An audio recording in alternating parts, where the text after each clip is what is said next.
My name is Temitope Oyeyemi. I'm the group CEO of about 14 companies. I started my journey far back in 2003 in Nigeria. Then it was really tough. I attended University of Ibadan. But the funniest part is that in my entire life, I have never in my life worked under any organization, dead or alive. I have never written an application in my life before because I have it in my mind. Because even before I left secondary school, I've been reading. I told myself, I said, never will I look for a job in my life. Though the journey is very tough and rough, but to the glory of God, I read a book many years ago. I read it in the Bible. It said the seventh year is the harvest year. If you can just stay on it, you will scale through. But fast forward, we came up with different companies. We've been putting it all one way or the other, and it's been so incredible. God has been so wonderful, so nice. When I was in Nigeria, I created about almost 7 companies then, before I moved to the US. The reason I moved to US was like in 2011-12, I got a loan from Nigerian bank. Nigerian banks can kill your destiny. I got a loan of about 100 million, 2011 or 12. I'm into haulage business then. So the loan was about 35% interest rate.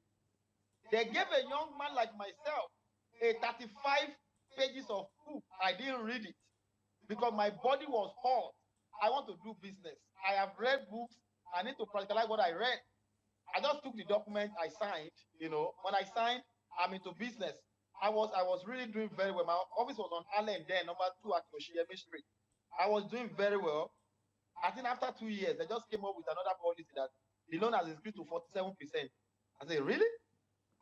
What is wrong with you guys? 47 what? It's so really terrible, So I have to take them to court. So we are in court for like a couple of like 1 or 2 years.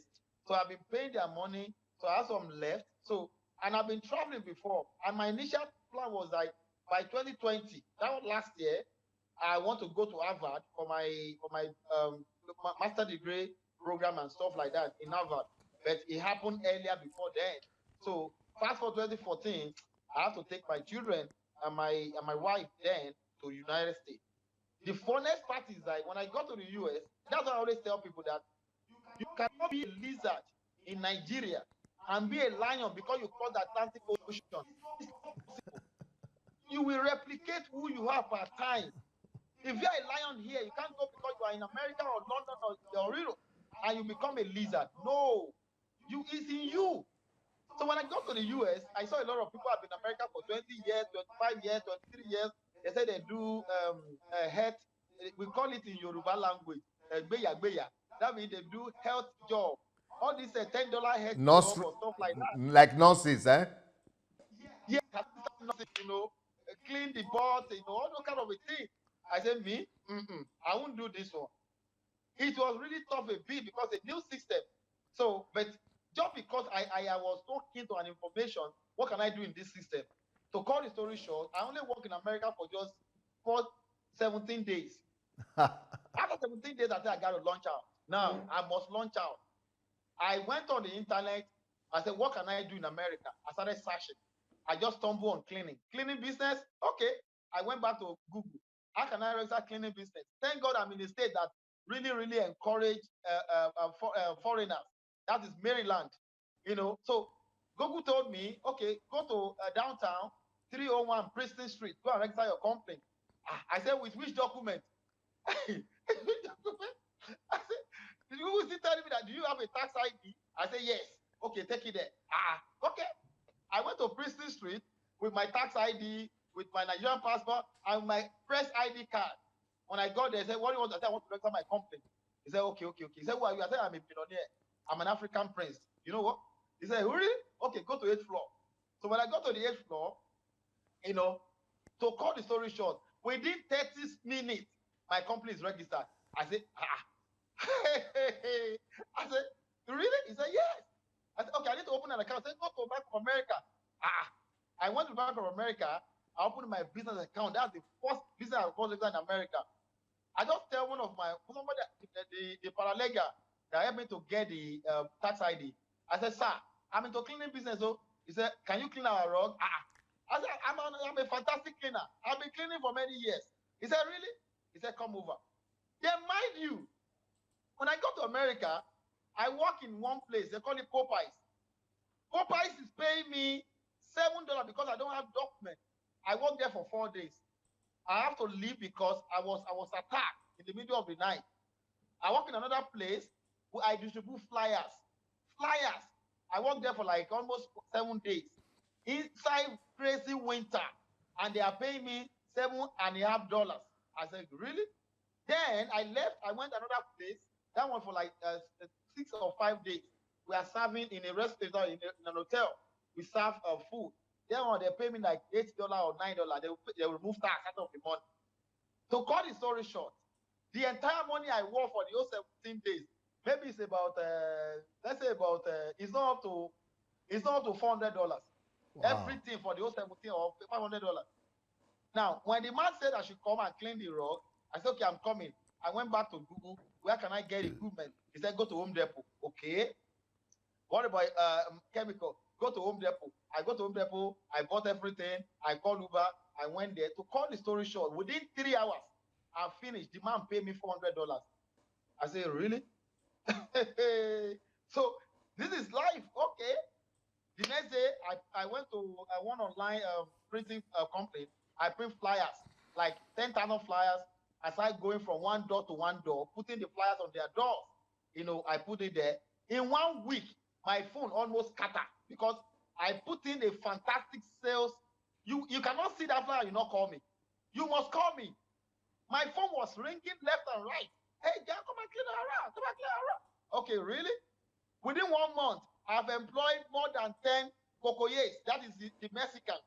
They were working for me, going from one city to another. So it was really good. After 5 months, I registered the magazine in America again. I put every registration. The first edition of the magazine came out after 6 months in America. People was like, hey, guy, come. Who are you? Where are you coming from? I said, I'm not coming from it. I'm not different from you. What makes all different? Just the information I have. Because I know many years ago, I read more than 5 books in a month. I read like, this is my life. I have so much information. Everywhere I go, I was just like, the only way I cannot make money, the only country where there is no human being. I don't care their language. If it is wood, animal, that's not money. So when there is human being that breathe, that talk like me, I don't care. Language is not my barrier. I don't even care about language. I will go to university now, go and call translator. I will pay the guy, he will translate for me and make money. Money is very simple. So fast forward, this is what I've been doing. The Catalyst is about 10 years old. I started Catalyst in 2011, 12. So, but in America, it's just 4 or 5 years old. So we've been doing well. We're working there and there. I have companies in the US. I have in Nigeria. I have in Dubai. I have in the UK. I have in Canada. We are opening our Mexico office by God's grace in October. By God's grace, we'll be opening our Mexico office. And the goal is to spread. The vision is a global vision. Because I love business, I'm an entrepreneur to the core. I see problem, I transform it, and I make money from the problem. I'm not the one that create the problem. When people are complaining about Nigeria, I say, shut up. Nigeria is the best place on earth where you can make money. The money in Nigeria is epidemic. But they will say, why did you then go to America if you can make money in Nigeria? Because I want exposure. But they will say, do you make money in Nigeria now? Oh my God! I just told you that within the time I came to Nigeria now, I've made millions. How many years? Within how many months? How many years? Okay, I came to Nigeria. I think about 4 weeks now. 4 weeks now. 4 weeks. I'm in Nigeria 4 weeks, and I can show you my balance sheet. What has entered that account? Not from America or within Nigeria? In Nigeria, American money is different. My company is running in America because I've created a small system. I've been able to create a small system. So in 4 weeks, since you got to Nigeria, you've been able to make millions? Yes, sir. They will say, where? How? Did you rob a bank? And training. They should come and pay me. I will tell them how. They should come. I will teach them, and it's very simple. One of them is exportation, sir. I do exportation. I export Nigerian food to America. Now, the Nigerians living in Maryland, as I'm talking to you, is 9,000. I have a database. I'm a journalist. I bought the database from US. Documented Nigerians living in Maryland that today is 59,000. You know, how many? People enter. How many? 59,000. 59. Yes, sir. But the last time I was in Maryland, people told me that there are more than 100,000 there. I said, sir, documented. I don't know, maybe you understand what I'm saying. Documented. Official. God bless you, sir. That is documented, you know. Undocumented. I don't want to talk about. I don't want to talk about that. You know, there might be times 3 or times 2 of that number. Now, sir, an average Nigerians in Maryland spend between $20 to $30 every day on African food. Like my children, I'm just trying to put in. I'm trying to compose for them now. They must eat African food right now. But unfortunately, they eat a lot of American food. You know, I can't too much force them. But I'm a Nigerian. I was born and bred in Nigeria. I can't be eating American food. Some of them are junks. You know, I can't endanger my life. But an average Nigerians in Maryland spend between $20 to $30. If you multiply that times 100,000, sir, that is over $50 million in one day. And we have 30 days in a month. That is lovely money. Now, in 2018, I went to an African store to buy some stuff. I saw a lot of crowd. I met the owner of the African store. I said, sir, what's going on? Why can't you get enough? I said, who supply you your goods? He said, Chinese. Chinese what? Chinese man supply you Nigerian food? He said, yes. No, you can't be serious. He said, yeah, that's true. I said, okay, don't worry. I'm an importer. Tell me, give me a list of what you want. I will supply you. And he gave me the list within 4 weeks, 3 weeks. Then no, within 3 weeks, because I used water then. The goods arrived. I gave it to him. Then we now signed an MOU. I've been supplying the African store since 2018. In Maryland alone, we have 135 African stores only in Maryland. In New York, we have 395. In Texas, we have 406. In Chicago, we have 323. In Atlanta, Georgia, we have 300 African stores. So Maryland is one of the smallest states, followed by Maine. The smallest state in America. We have different number of African stores. That is money making. Okay, one of the way I make money is like, hey, I export ordinary yam flour. What's it called? Palm oil. I sent about 5 kg of palm oil out. So they send money back to me in Nigeria here. They send me millions. I bought it from right here in Benin. I bought the stuff from Benin here. You know, at so amount of money. You know, the money I bought it is times 10 or times 20 of what I sold. Yeah, times 20. That is not even all. I sent somebody to Benue. I bought 3 trailers of yam at very funny amount. I sold that one times 30% interest profit rate. So there's another stuff where I made some money, you know, but these are the 2-1 that is verifiable. This one is verifiable. Not like it's not illegal business.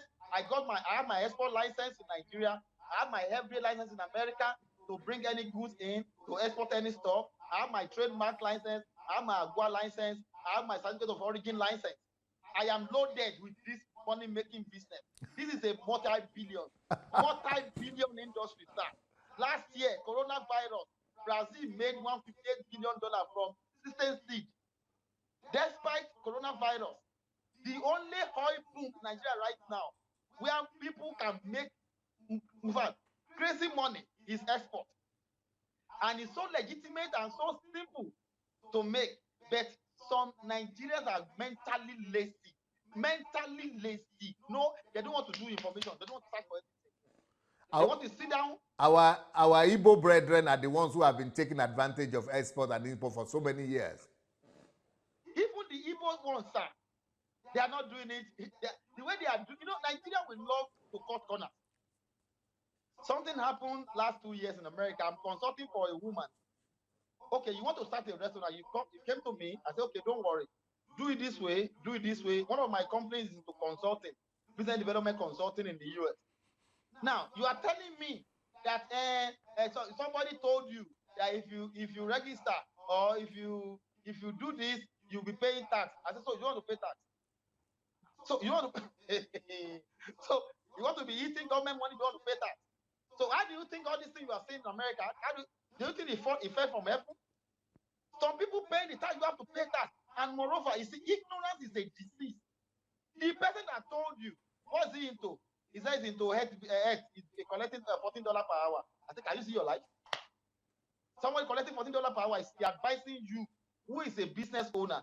One of the advantages America has today is that if you're a business owner in America, the law, it is stated in the law. That is why they cannot take Trump to jail, never, on that tax issue. Because the law stated that if you don't make $30,000 profit in a year, you are tax exception. Mr. Trump can come and declare, he can say, okay, I make 100 million. Okay, I buy a house in Chicago, 70 million. I buy a land in Zoro, 10 million. I buy all these other companies. He can declare $25,000 profit. So which tax are you expecting him to pay? So these are the things that people don't understand. In that there's a year I collected about $17,000 from my tax return from my company. $17,000 from the company tax return. I said, look at what the government can give to you. They are giving to you more than what you are giving to them. If you pay the tax, you get your documentation, you make more money, you serve more people. More people will buy from you. So that is that. I don't want to bug you with too much stories, sir. Now let me tell you how I came across where there is money, where there is problem, there is money. Yeah, somebody told me the first time I heard about you is that somebody wrote to me that you are buying bunches of my books and you are distributing to people for free. You don't even collect money. You don't even collect money from them. Without money. I just ordered for another 200 now. They have not delivered it. Now, one day, I went to Bible, but anytime I went to... So the particular book you came across is my book, where there is problem, there is money. Where there is problem, there is money. So I went, not because of that book, I went to bookshop to go and buy some books, some other books on business. Because every month, I buy books like about 200,000, 300,000 books, to stock my library. I was just passing by. I saw this book. Where there is problem, there is money. And there are so many problems in Nigeria. You saw the book in Nigeria or where? No, in Nigeria at Bible Wonderland. Bible Wonderland at what's this place? Lagos. Stadium site. The one of the branches at Stadium. Okay. I was like, really? And there is problem everywhere in the world, especially Nigeria. Nigeria is the headquarters of problems. So that means I've not even made any money in Nigeria. So I can make more. I quickly buy the book. I read when I go back to the office, because I have an office at GRA, Kenya. I got that office when I was in the US. When I go back to the office, I just open the book, chapter 1. I cannot leave that book alone. Say, man, this information in this book can turn someone to a BSc business administrator. I wrote that book because I said that if every Nigerian will read that book, they will stop looking for a job, they will stop blaming the government, and they will turn Nigeria economy to the best economy in the world. That's why I wrote the book. Hey, sir, before I give to you, I'll announce on Facebook that please, if you can just list 10 problems for me in Nigeria, you are collecting a book. He said, really? People start listening. Okay, yeah, come and take book. I give out 50. In fact, in September, this September coming, now, I'm having a program. I am giving out 200 to 300 books of that book. And I am buying another 100 to America to go and share to those Nigerians that everything their brain is to work. They do 3 jobs, 4 jobs every day. You want to kill yourself? There is money in this country. What is that? To start it is their mind they need to work on. A Chinese man, an Indian man, when they are coming from their country, they have the mindset, I'm going to America to go and buy a business. And I've never seen any one of them doing dirty job. It's either they own a restaurant, a gas station, a grocery store, all kind of businesses they have. An average Nigerian, 90% of Nigerians, when they are coming, is job, oh, job, oh, I need job. And I call some of them, I said, if somebody did not create that job, where do you want to work?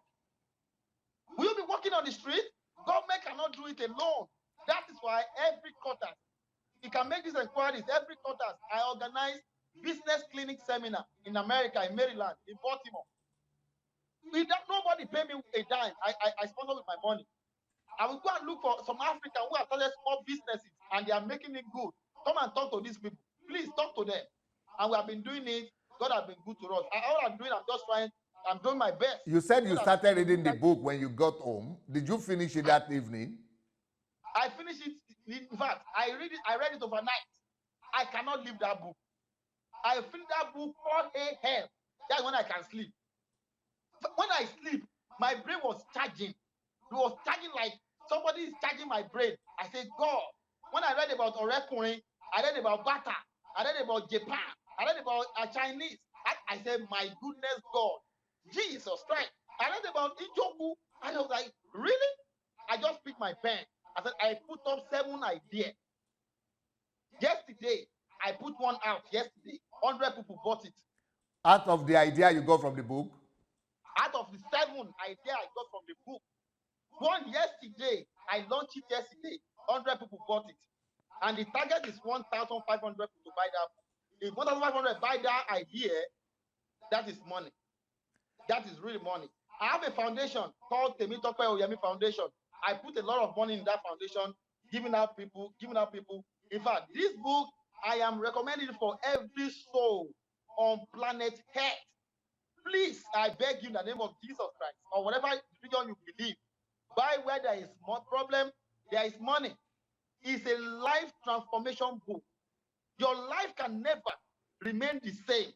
If you want to transform your life from point A to point B, please buy. If anybody if you don't have, contact me, DM me or call me. Call me on WhatsApp. I will give you the book free of charge. I beg. I'm saying it live with Dr.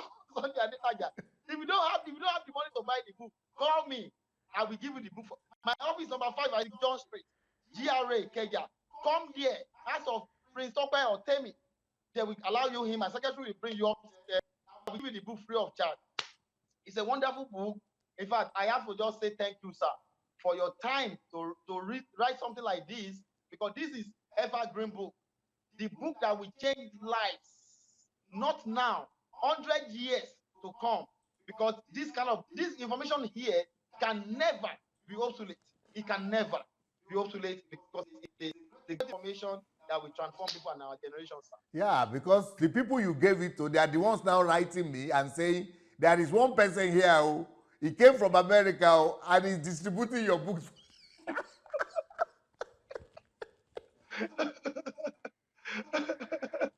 And now they are saying that the book is changing their own lives too.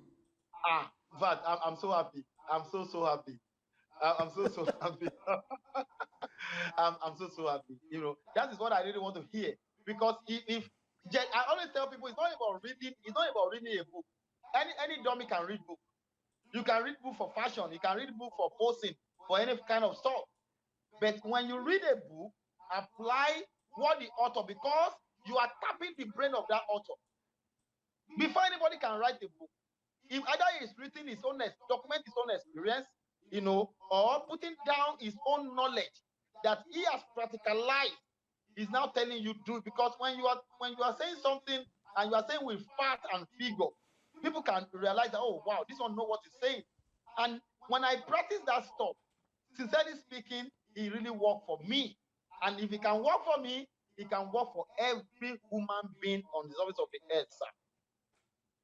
Beautiful. I'm sure you have some other conversation you want to have with me or some questions you have to me.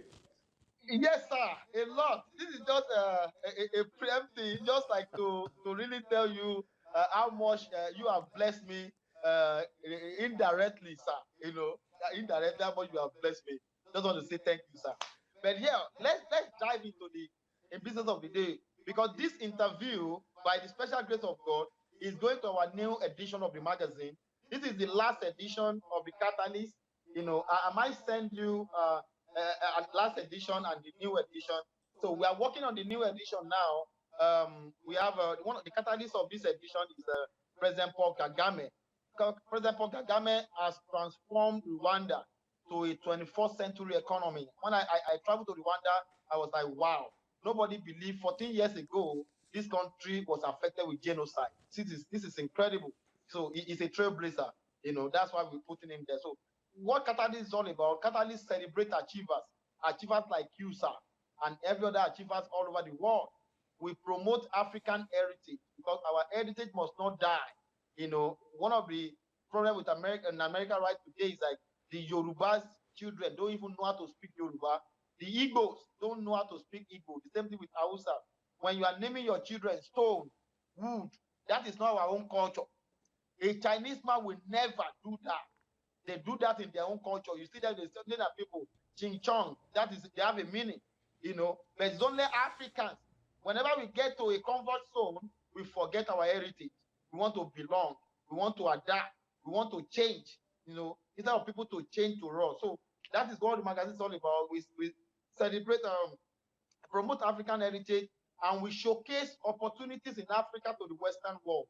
So that is what is taking me to a lot of countries. I've been to a couple of countries, interview Nigerians who are doing well and Africans who are doing well, and it's incredible. So by God's grace, this interview is going to into that edition by God's grace, and we moved on. So, sir, we would like to meet you, sir. Who is Dr. Sunday Adelaja, sir?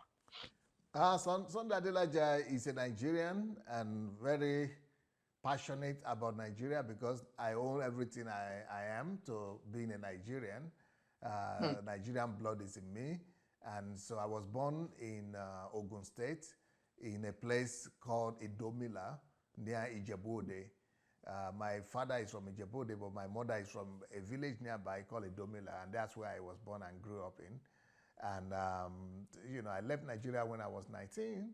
I came here and studied journalism in the former Soviet Union, did my master's, wow.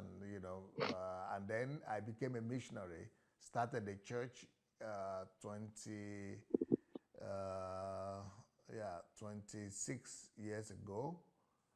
Started a church here in the former Soviet Union, in the country of Ukraine, and we have been, we've been pastoring this church since then.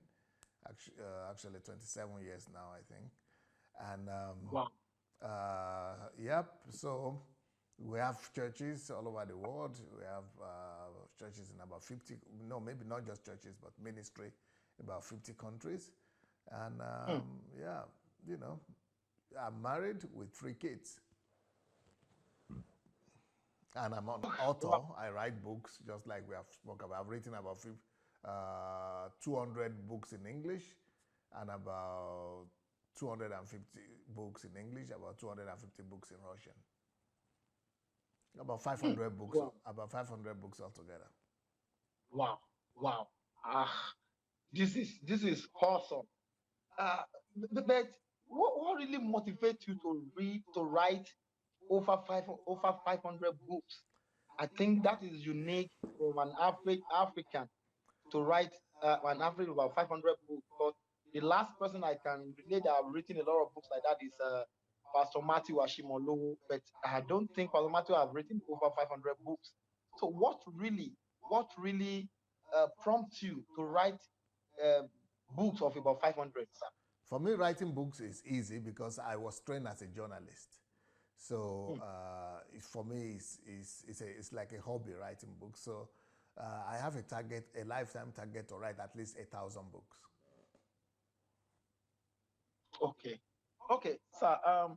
We want to go a little bit into entrepreneurship now. Now, for a young man who has an organization, and the organization is still very young, how can someone create a winning strategic system in an organization or a country? Um, First of all, everything is born out of vision.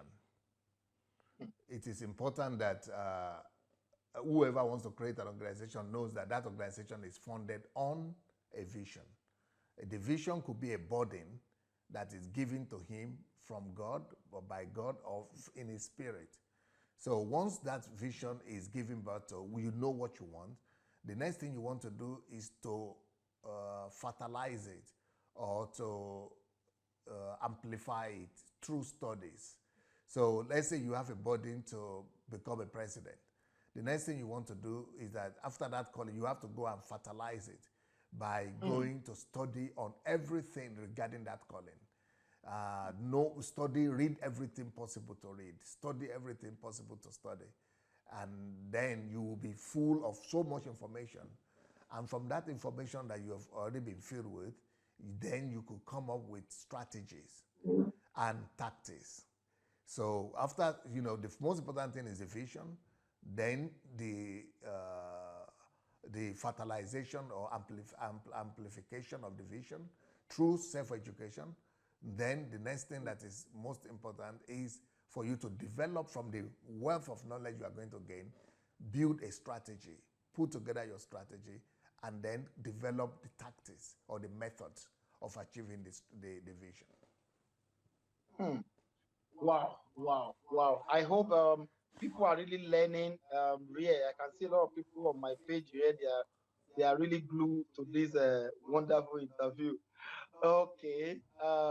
Fast forward, sir. Can you please tell us one of the hardest decisions you ever made as a leader, and how did you decide which course of action was the best? There are a lot of difficult decisions that I've made in my life. I cannot even put out one as the most important decision. For example, when I came here to Russia, I joined a fellowship where only Africans were there. So that was one of the most important decisions I made early in life when I was a young man. And I took the decision to walk away from the African church or African fellowship and go and join white people, because I thought if God brought me to Europe, why should he make me to be pastoring black people again?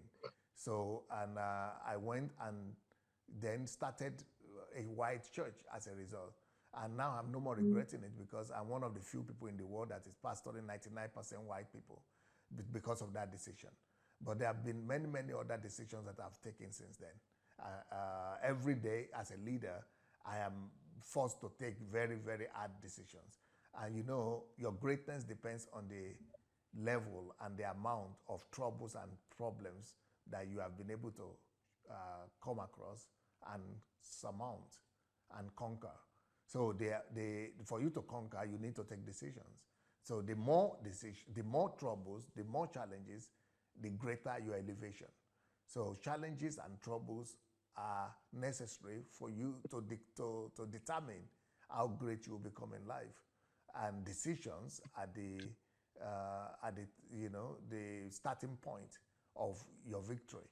You have to take decisions, hard decisions that will make you to lose people sometimes, lose friends, and even make you unpopular sometimes.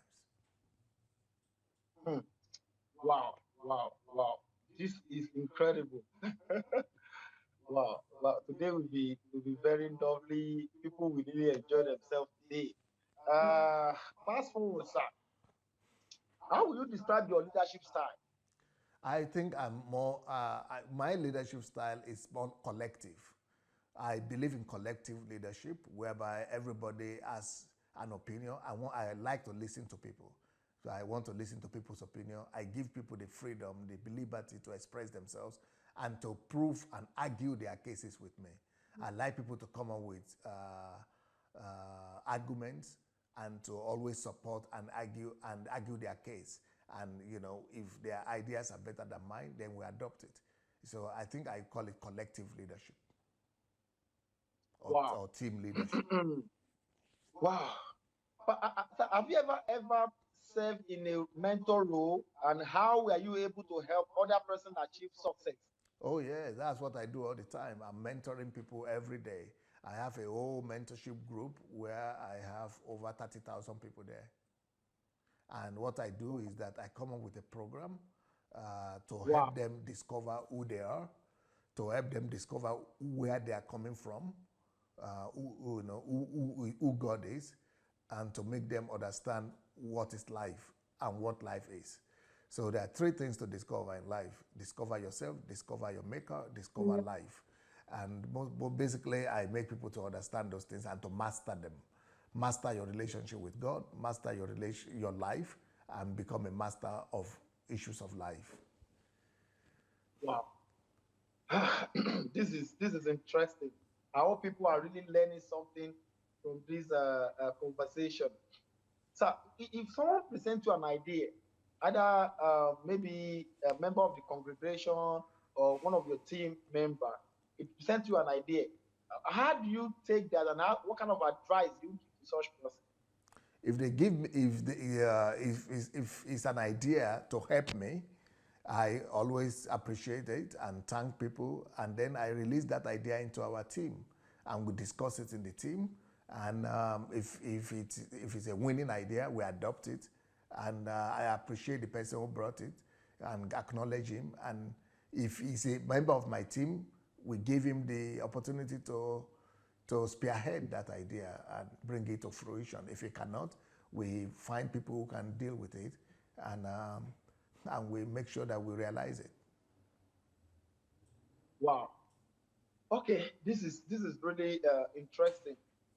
Sir, in the journey of your success story, is there any leaders across the globe who have really inspired you or motivate you to shape you to where you are right now, sir? Oh yeah, there have been a lot of people. When I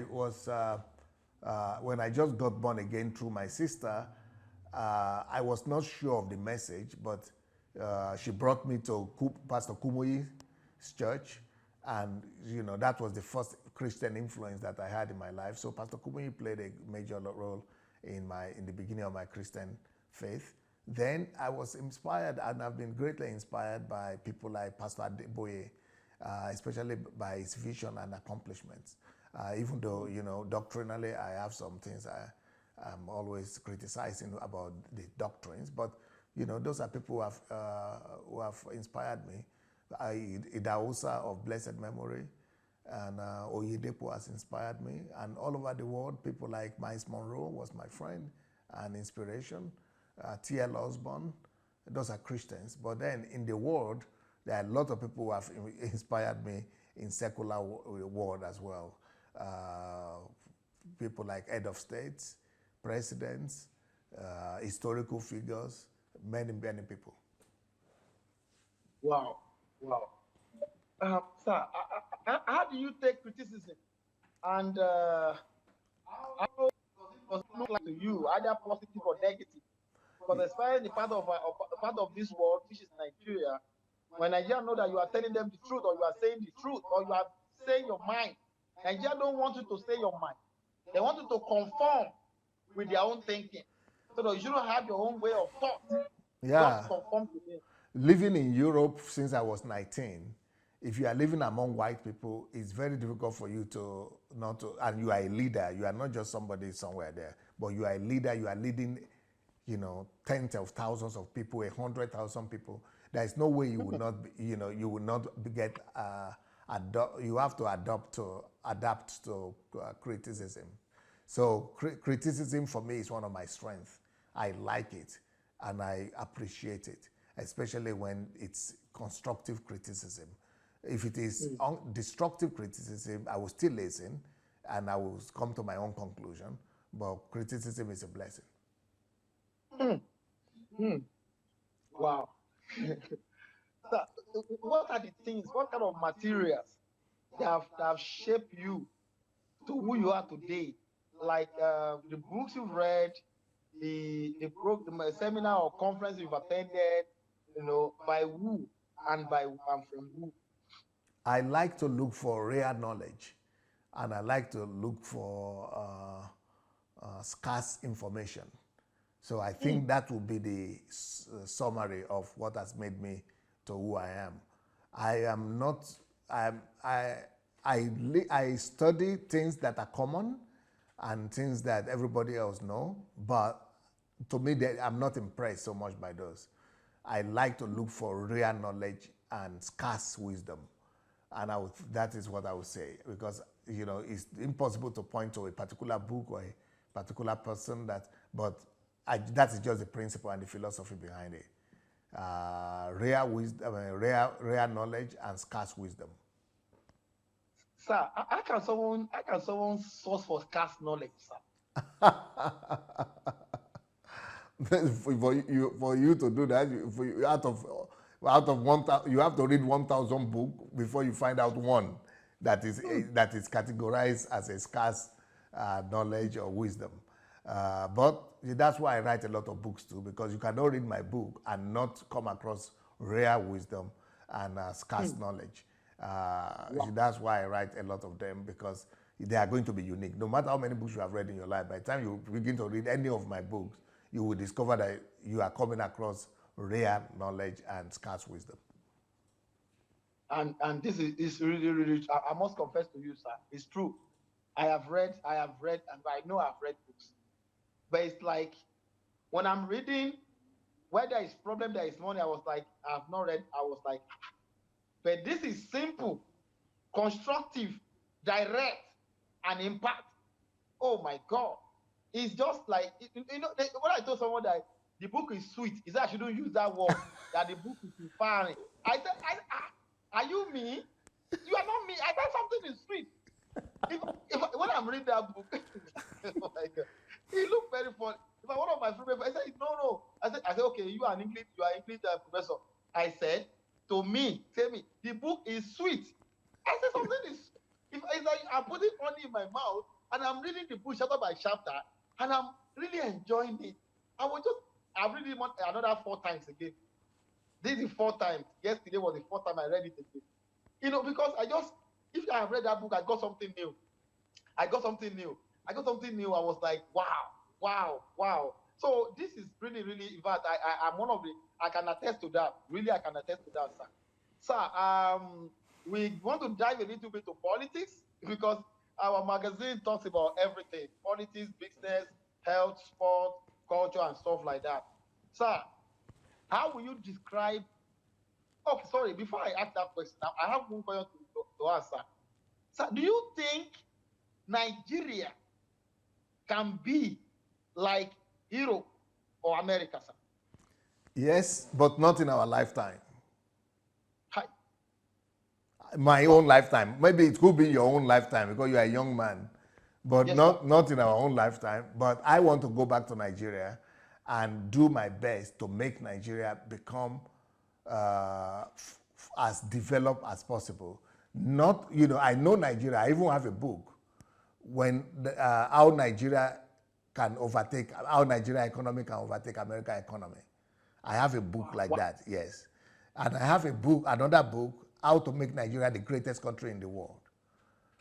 Those 2 books, Nigerians don't know about them, but they are there in Nigeria. If anybody with conscience, who is hungry for knowledge, will read those 2 books, they will believe in the destiny of Nigeria. How to make Nigeria the greatest country in the world, how Nigeria economy can overtake American economy, and another book, The Nigerian Economy, The Way Forward. So I have all those books that are books of solution to Nigeria. And I have another one that's called Nigeria and the Leadership Question. So those 4 books that I've mentioned, those books can revolutionize the whole of Nigeria. But I'm not sure our people will embrace them. That's why I said it might not be in my own lifetime. But by the time I get to Nigeria, I tell everybody that have been listening to me that 10 years after I arrive in Nigeria, if Nigeria doesn't change for the better, you can stone me. Maybe we will not be as America yet or in Europe yet, but we will be so advanced, we will be so developed. In fact, the one I wrote about Nigeria economy, the way forward, is a strategy to make Nigeria one of the top 10 countries in the world. But even if we come to become one of the top 10 countries, that is already good enough. Because, that's already good enough. But, But the fact that we are going to be eventually as good as America and as Europe, I don't doubt it. Will it happen in my lifetime? I'm not sure. But in my own lifetime, I'll give myself only 10 years. When I step to Nigeria like this, Nigeria will know what is transformation. Because in 10 years later, Nigeria will be totally, transformed to the extent that we would not believe the extent of change that has happened. And other people will be envious of Nigeria. So I'm sorry, I want to have the list of those books, sir. Nigeria can okay, they are showing one now. Nigeria economy, Nigerian economy, the way forward. That is the one I wrote about how to make Nigeria the top 10 economies in the world. How to make the economy of Nigeria become one of them. Then the one that I'm talking about, somebody read it in Nigeria and said, this book, in fact, he wanted to travel out of Nigeria. After he read that book, he said, I'm no more traveling. And he said this book must become a compulsory study in every school. It's called How to Make Nigeria the Greatest Country in the World. How to Make Nigeria the Greatest Country in the World. They are showing it now. Yes. How to Make Nigeria the Greatest Country in the World is on the screen. Then I have another one, which people might be discussing and arguing about, but after they read that book, they stop arguing. And the book is called How Nigeria Economy Can Overtake American Economy.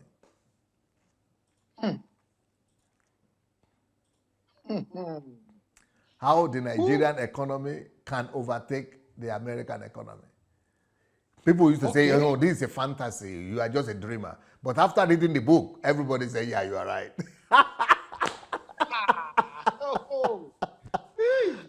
How many of them did I mention? 3. Okay, then there is one, Nigeria and the Leadership Question.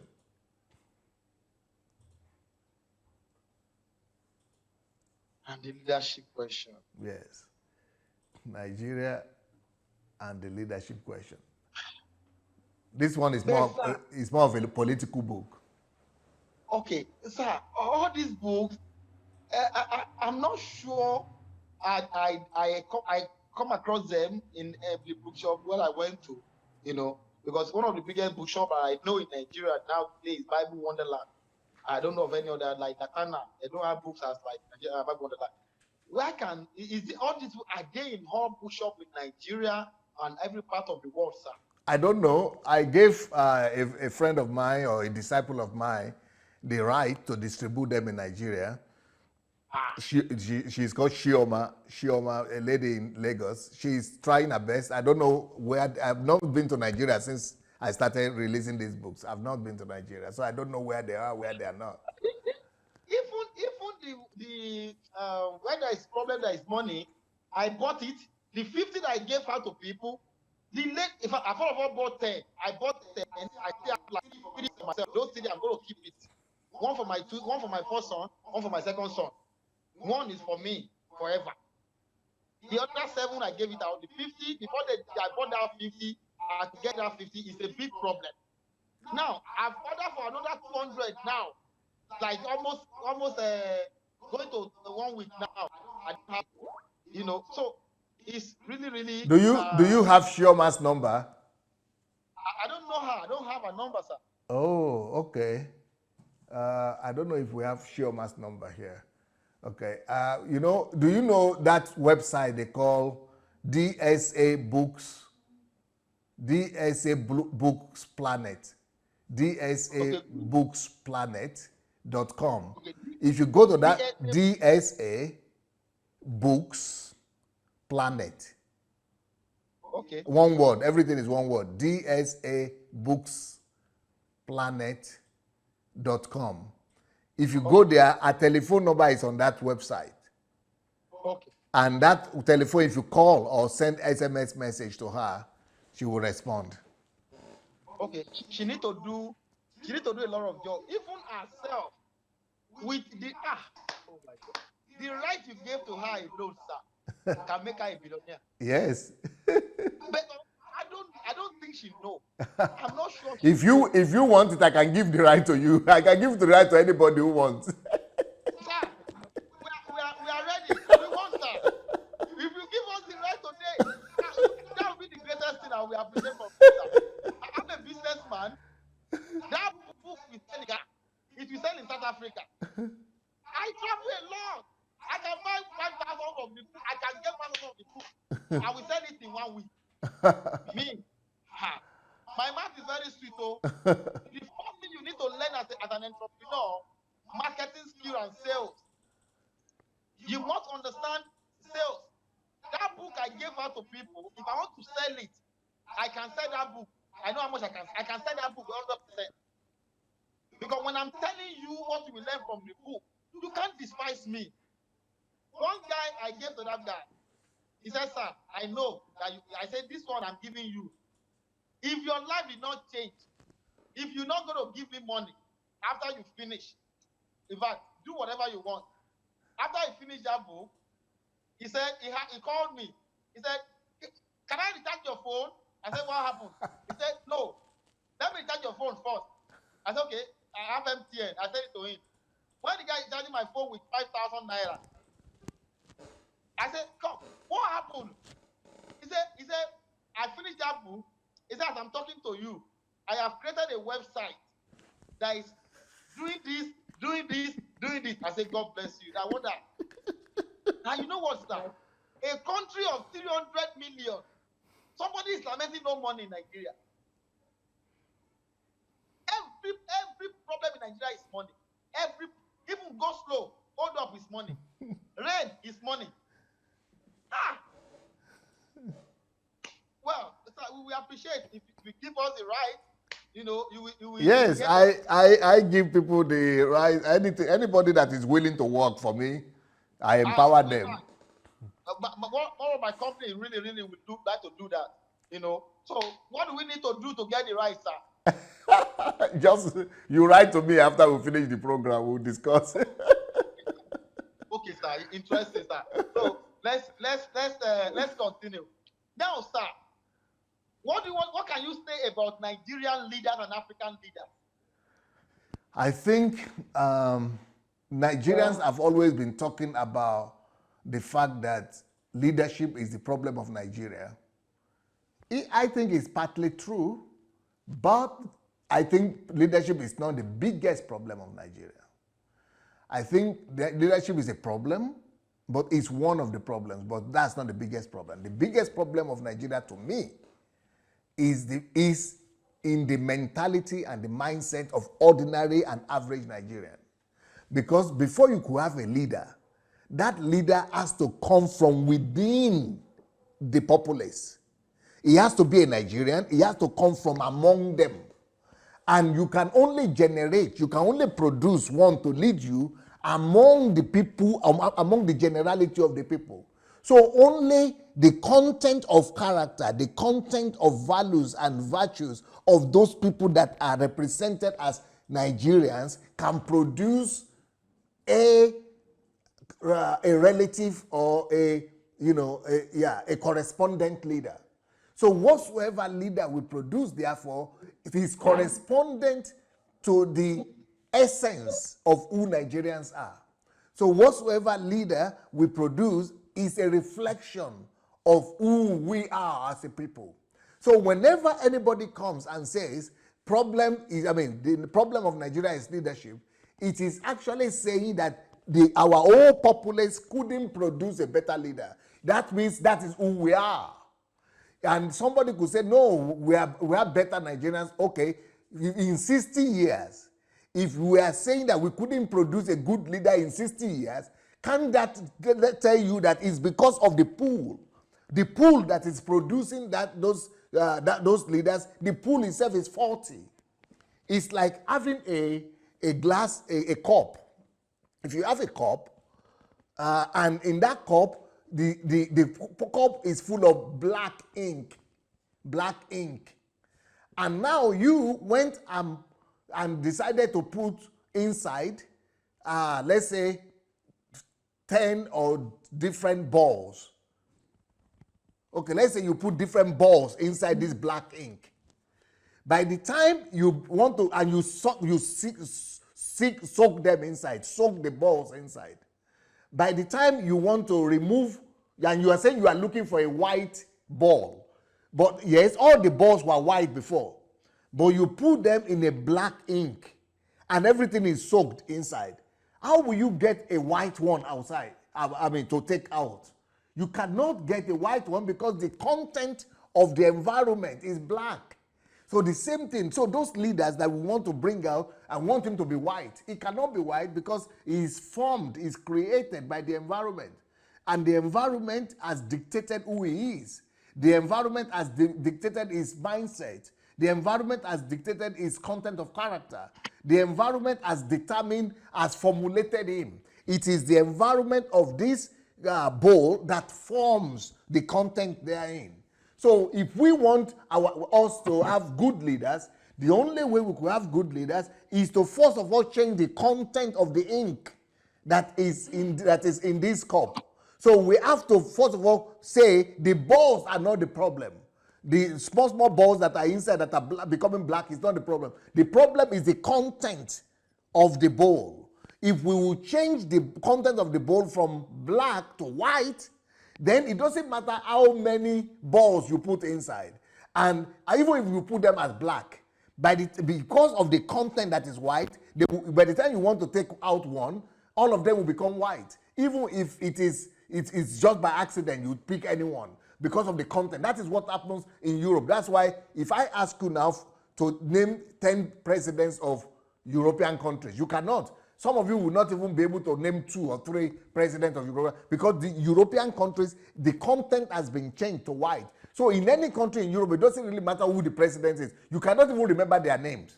Who is the president of Switzerland? Do you know? Austria, do you know? Finland, do you know? Sweden, do you know? Norway, do you know? Nobody cares. Anyone you pick is able to manage the country because the value system, that content, that ink that I'm talking about is the mindset, the value system that has been changed to white. So it doesn't matter who the leader is. But wherever people are complaining about the leader is because the content of character of the whole nation itself has not been transformed. Wow. This is highly informative and educative. That is what I wrote about in that book, the last book I mentioned, Nigeria and the Leadership Problem. That is what I'm writing about in that book. This one. Why is this Nigerian that don't want to read this kind of? I don't know the problem. Why can't they read this? Yeah. Why? People are not reading. It is well. Now, so you created a lot of controversial video on Facebook. Yes. In fact, I read some comment. I was like, really? Nigerians? Kudos to you guys. So are you not scared because you've been saying you want to come to Nigeria for a while now? Are you not scared that maybe when you arrive in Nigeria, you can be attacked or something of that stuff? Oh yeah, I'm having so much attacks on my videos and on my social media contents, and a lot of people are even waiting for me. And I know some of the GOs or some of the pastors they have in Nigeria, some of them have killer squads. And these squads are there, going after people. And I know that a lot of them are waiting for me as well. So I'm not coming to Nigeria until I'm ready. By the time I get to Nigeria, you wait, I will be ready. I will be ready for all of them. Okay. We will continue praying for you. Whatever we can also do to really support, we will, because Nigeria has to change. It's really so alarming.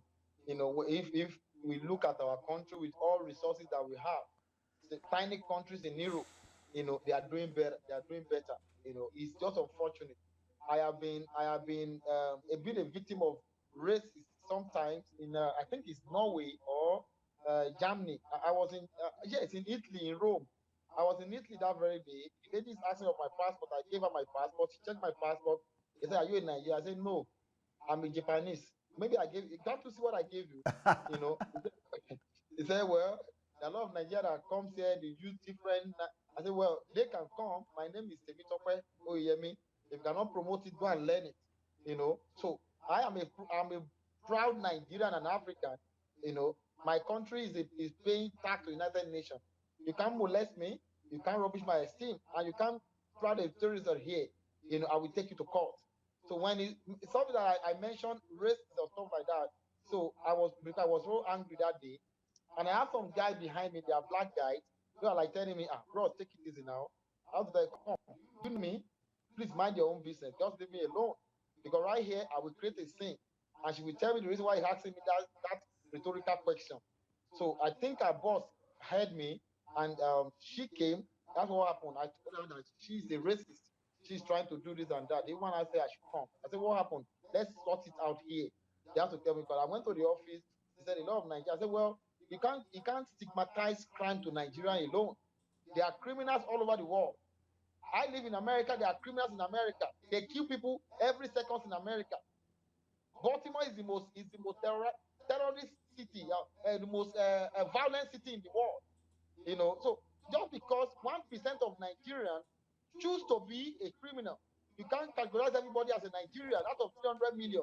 If 3 million or 1 million people or 300,000 people choose to be a criminal, you can't categorize everybody as a criminal. And every one Nigerian who messed up, there are 100 of Nigeria who is doing great. In America today, the best doctor in America today is a Nigerian, Dr. Lutoye. I interviewed him in 2018 in Texas. So what are you talking about? So they have to ask me like, I'm sorry. I said, you have to go and tell me she's sorry, and she apologized. So I move on. So a lot of people they are worried with self-esteem. Their esteem has been battered, either directly from their parents or indirectly from someone else in one way. And moreover, they are not confident. They don't know. They are not confident themselves. The courage is not there. Because if you know who you are, it's like a man who has a packaging, doesn't have a content. That is suicidal. You have a packaging, no content, that is worse. I read a book many years ago, I think about almost 14 years ago now. I read a book. The book said, the title of the book is called The Power of Networking. That book said explain something to me. It said, one of the best ways to get to the top is to go to where the people at the top are.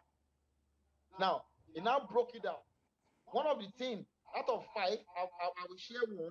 One of the things he shared in that book was like, he said, never in your life, I am talking to you as I read it, never in your life enter economic class again in your life. I was like, what is he talking about? Economic class. I'm even begging God to enter economy. You're asking not to enter economy again. So I read further. He said, in economy, everybody there, their life has been economized. That is just their destiny. They will never discuss anything meaningful. They will talk from Lagos to New York. Talk. How Nigeria is not good. How America is this and that. That's what they will talk. Now, he said, but in business class, everything they discuss there is about business. It's about valuable stuff. And the highest number you find there is 10 people. He said, when you go there, you are going to the midst of people who are decision makers. That is where you can network wherever you want to network in your life. But he said, mind you, when you are going there, have a good package. But let your content be very, very top notch. Because if you go there, go and be discussing Buhari is a madman, Fashola is bad, Donald Trump is good, they will just stand up by your side. And then I think you are a nuisance. They know either someone give you that ticket for free, or mistakenly, you just want to go to economy and you come to business. They will just stand up by your side.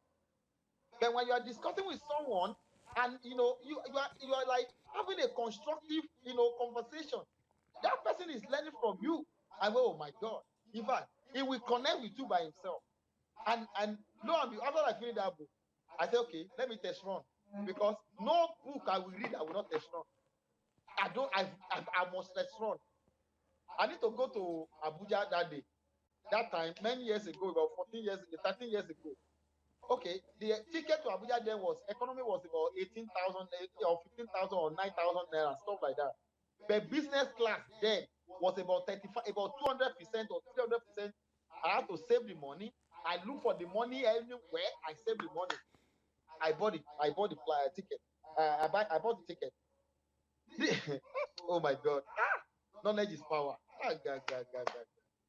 The next person that is sitting beside me is the former governor of Kogi State, Idris Wada.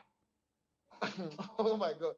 While we are talking that day, the man stood up. He looked at me. He said, young man, you are different. I said, yes, I'm peculiar, sir. What do you do? I don't bring out the magazine. I said, this is what I do, sir. Instantly there, he gave me his card. He signed behind it. He said, see me at the government house. I went to the government house to see this man. There, he gave us a contract of about 5 million naira then to put the project they've done inside the catalyst. Very, very funny. 35,000 naira gave birth to 5 million naira. Since then, I said, God, knowledge is power. A man that doesn't have knowledge will be hovering on a spot, swimming in poverty, having a different thought about his destiny. And nothing is wrong. He is the problem of himself, you know. So I really, really have learned a lot of things from books, and I've tried to practicalize it, and it's really, really worked for me. So Nigerians, our problem can only be solved when we are self-liberated, you know, by acquiring the necessary information that we need. Now, that information has to be executed. Don't just acquire information for information's sake. It's baseless. If it doesn't solve a problem for you or your generation or your friends and family, that information is just inundated or stuff like that. So let that information, let it affect your generation, either you yourself, because you have to be transformed first. That's what the second Corinthians 8 is talking about. You know, your mind have to be renewed by transforming your mind first before you can help others. So Nigerians we have a long way to go, and I pray God will help our country, and we keep doing our best how our country can move forward. Sir, fast forward, sir. Are you planning to go into politics? No, I'm not interested. I am a kingmaker. I raise politicians. And for me, it's a demotion for a kingmaker to become the king himself, unless God talks to me in a special way. He has to prove it. Otherwise, no, I'm not interested. Wow. But it's going to be difficult in Nigeria to suggest some policy or give some advice to Nigerian politicians, because some of them are so garrulous and arrogant on empty nothing. They don't know. I call most of them intelligent fools. They don't know, but they don't believe they don't know. They believe what they are doing is right, or they are doing it intentionally, just to impoverish some generation who doesn't believe in themselves through the banishment of their personal self-esteem. Because Nigeria is the only country whereby somebody is coming 4 years, he's coming in the last 4 years. He promised he's going to do this. He didn't do it. He's coming again, another promise, he didn't do it. Just because Nigerian politicians understand how to capture Nigerians, in a very, very funny way, which is just profit their life with poverty and hunger. They will frustrated. Only a frustrated generation talk the way some Nigerian talks. Because you cannot force me, okay, like Yoruba nation now. If you tell some people out there that, well, I don't believe in it, I have the right to my own opinion, they will start attacking you.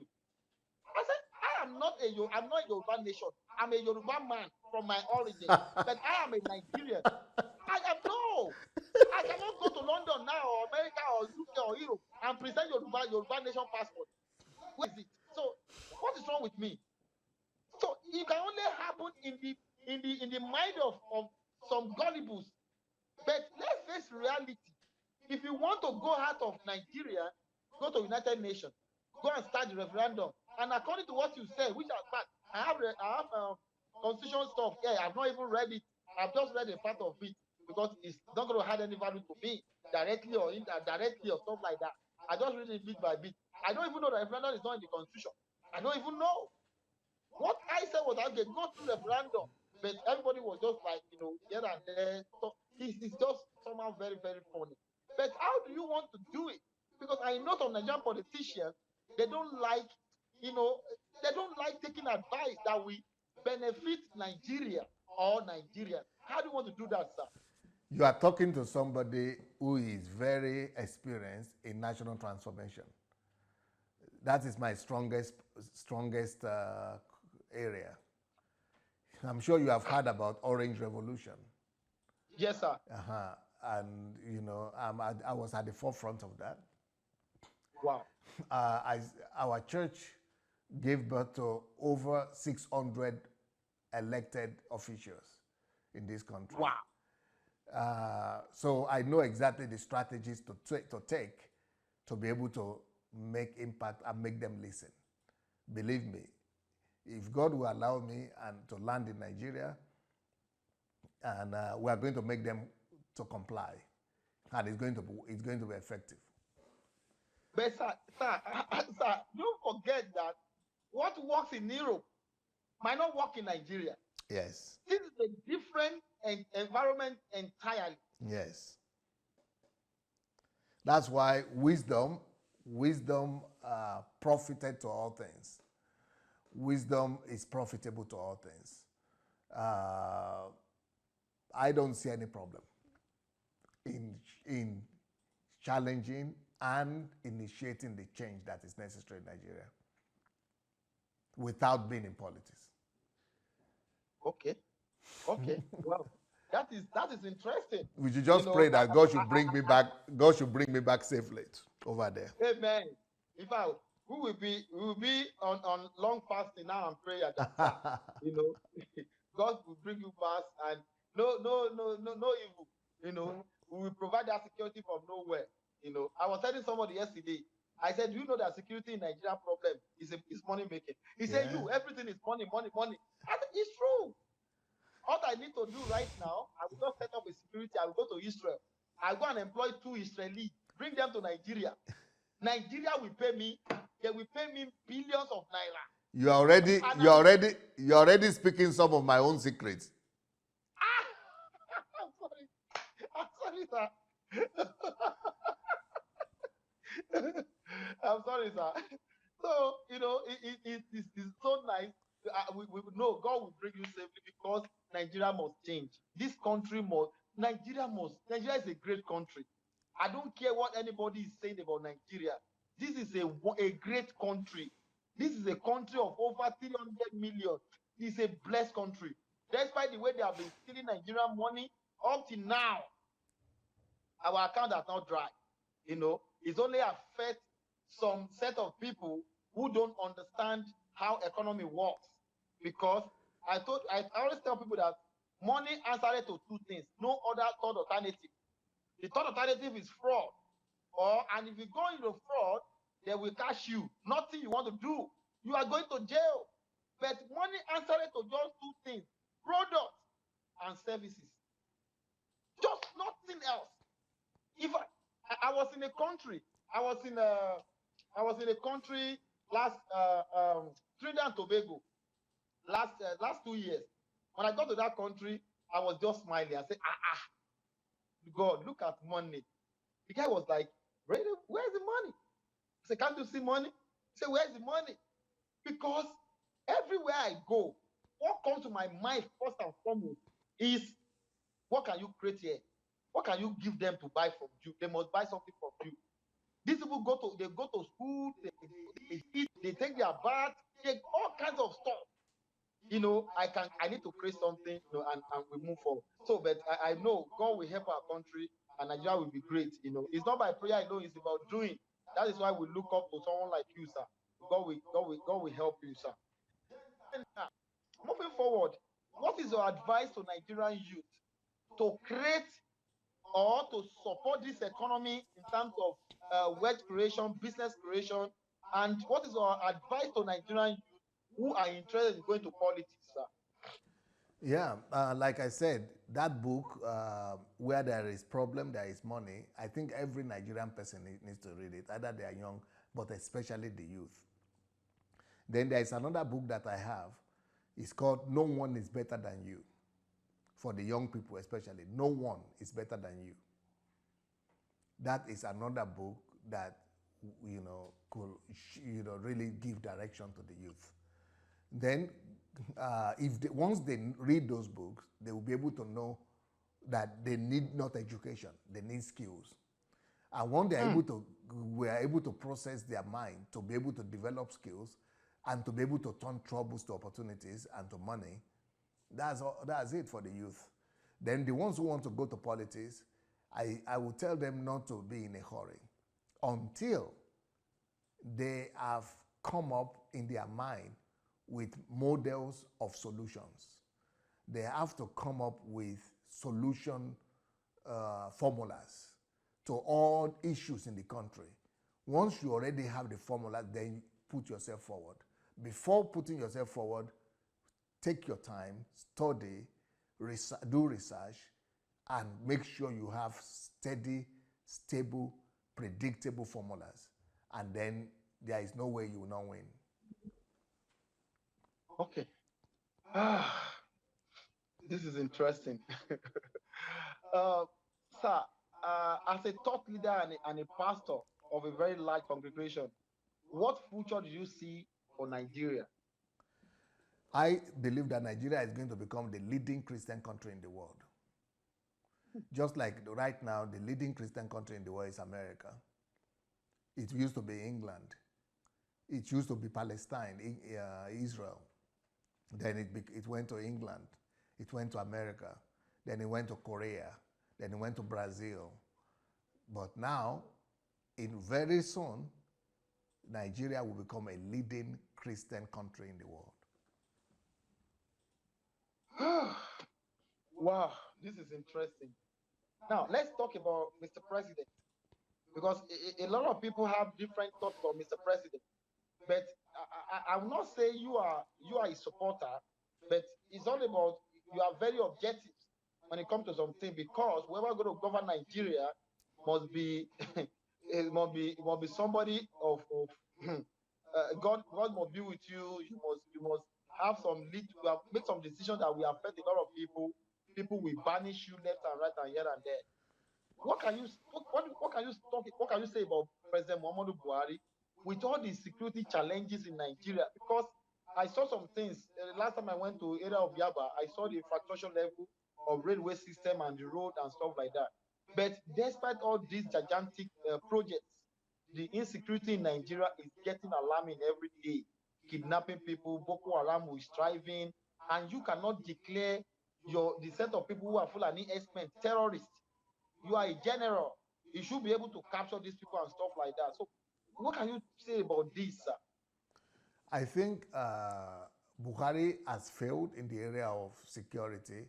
His government has failed, and it's a very big disappointment. But I think his failure also, if it is well researched, we could discover that there were some people or forces behind that failure. And some of this banditism might have been sponsored by a lot of other politicians, most likely. I don't have the facts, so I cannot affirm that. But he has failed in that area.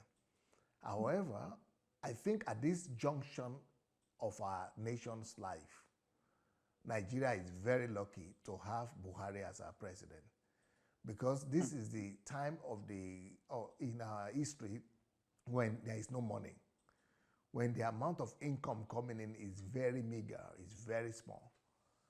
If not because of him and his integrity and his transparency and his and his reputation, can you imagine things being stolen like it was being stolen during Jonathan?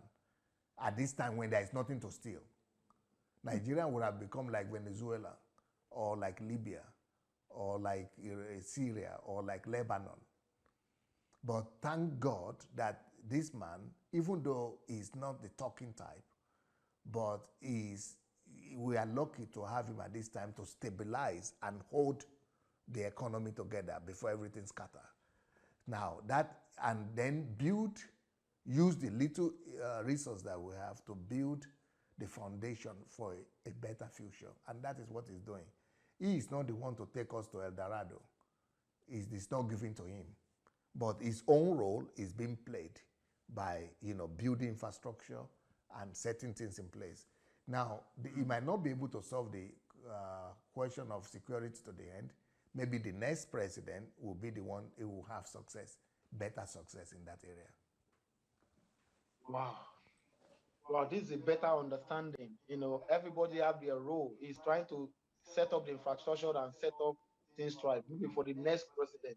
If the way they have been doing it little by little in the last 16 years, maybe it might have been better than the way we find ourselves right now. Yes. Okay. We just have a few questions more, sir. We are sorry not to take much of your time again. No problem. Sir, what does business means to you? Business is the ability to generate and create wealth and riches from any resources available. So apart from, like you have said, fraud is what we don't entertain. Apart from fraud, business is about is the art of generating wealth and riches through using your God-given abilities and resources. Okay, that's nice. Now something came to my mind now. I was just reading a comment now.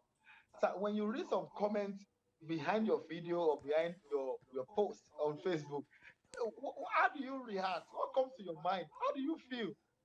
Anytime I read a negative or evil or vicious attack against me, I just see that, well, I am not the one who made that statement. That statement was made by somebody about me. But that statement is not coming from me. So that is not me. That is not who I am.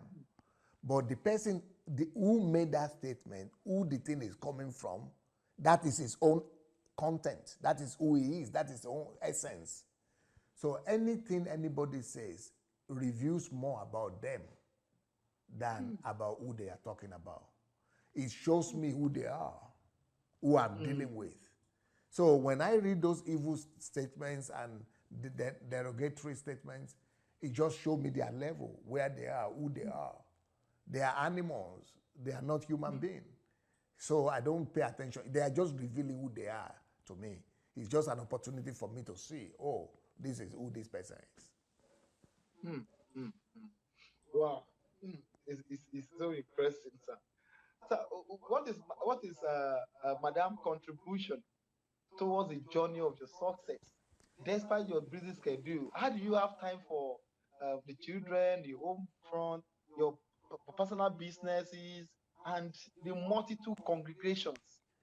Oh, my wife is my friend, first of all, my advocate, lieutenant, my partner. So,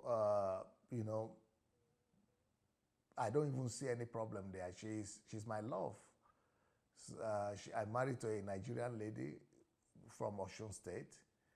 Wow. We've been living together for 27 years. And she is a pastor as well. We find time for one another every day, every week, all the time. We spend time together. With the children as well, they are my priority. My first love is not the ministry, but the family and the children. And only now, maybe fortunately or unfortunately, the children are grown up. Wow. And now all of them are going out. They have all gone out to school. I'm going to be left this year now. I'm going to be left alone just with my wife again as we started. So everything is perfect. Wow. Wow. Now we only have just two questions more. Then we are done. So how do you be? It still baffles me. Sometimes I sit down and I look at your achievement. How did you be able to do it, sir? To create such, I think the largest church in Europe or the third largest, if I'm right. Yeah, we used to be the largest church in Europe. I don't know if there's anyone that's bigger now, but yes, the largest church in Europe. How did the foreigner or put it, an immigrant be able to create such or achieve such magnificent achievement? How do you do it, sir? I'm a very driven person, a very fanatical person. When I put my goal and my sight at doing anything, I'm like addicted. Nothing can stop it. And I have to achieve success. And for me, success is not just to be better than another person. Success for me means that nobody has ever done it, and nobody before me or after me has ever done what I'm about to do. So I do things in such a way that it doesn't matter if you are European, American, no, you will never be better.